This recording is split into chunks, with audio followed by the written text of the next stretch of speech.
مسواک کرنے کے 5 بڑے فائدے۔ نمبر 1، مسواک کرنے سے اللہ تعالی راضی ہوتے ہیں۔ حدیث مبارک میں آتا ہے، مسواک منہ کی صفائی کا ذریعہ ہے اور رب کی خوشنودی کا باعث ہے۔ نمبر 2، مسواک کر کے ادا کی گئی نماز کی فضیلت عام نماز سے کہیں زیادہ ہے۔ رسول اللہ صلی اللہ علیہ وسلم نے فرمایا، مسواک کر کے پڑھی گئی 2 رکعت نماز بنا مسواک کے پڑھی گئی 70 رکعتوں سے افضل ہے۔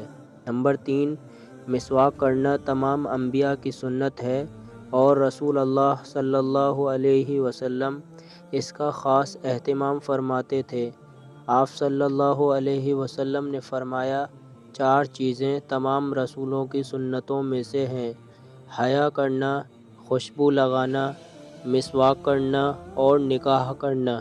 نمبر 4، رسول اللہ صلی اللہ علیہ وسلم کو مسواک کی اتنی تاکید تھی کہ آپ صلی اللہ علیہ وسلم نے فرمایا، اگر مجھے اپنی امت پر مشقت بوجھ کا ڈر نہ ہوتا تو میں انہیں ہر نماز یا وضو کے وقت مسواک کرنے کا حکم دیتا۔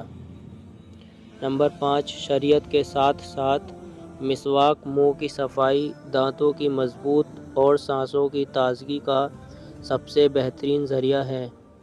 یہ دانت کے کیڑے، بدبو اور پیریا جیسی بیماریوں سے بچاتی ہے اور دماغ کو تازگی دیتی ہے۔